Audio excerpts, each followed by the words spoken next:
Hey everyone! Hey Sean, I promised you a follow-up video on your lacrosse balls demonstration. So I just wanted to add a few notes. My focus is on fascia, so I wanted to address that. The way I see it, there's a big misconception when it comes to using lacrosse balls and different massage tools such as foam rollers and stuff. They're used to work on muscle and fascia, when in reality you can't really release fascia by compressing it, because one of the main principles of the fascial tissue is that when you compress it, it contracts. Actually, it's not only contracting, it's stiffening, and then it takes a really long time for fascia to loosen up.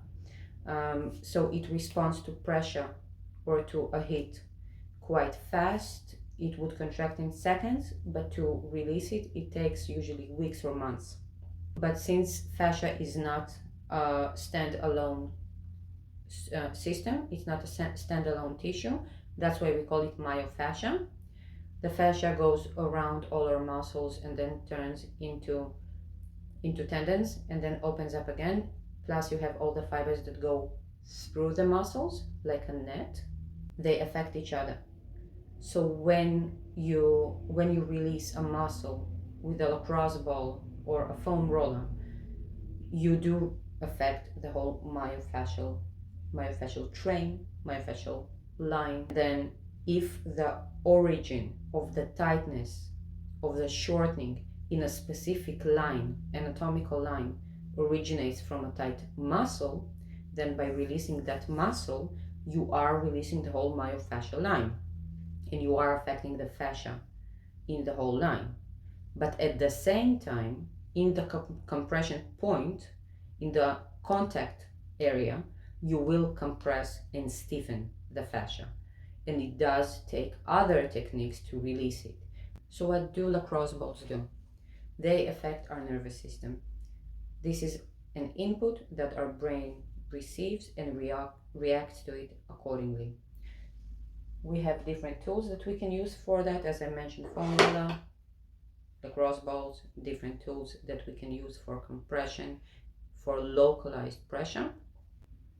But since they're working on the nervous system, we always have to stay mindful and make sure that the nervous system is not activated anyways, because if the person is in fight or flight, in stress mode, when you do things like that, you activate it even more and you make the people get stuck in this loop of stress. Another thing I've posted about last weekend, but I want to remind you all, don't diagnose yourselves.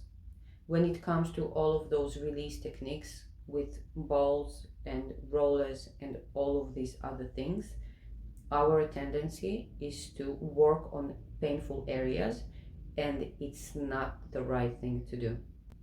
Because usually where we would see the pain, where we would feel that is the weakest area, the weakest link on that anatomical train or a functional line. That is not where the pain originates from. You have to make sure that there is somebody, or if you know how to do that yourself, that you know how to do the proper tests and to figure out where is the restricted area.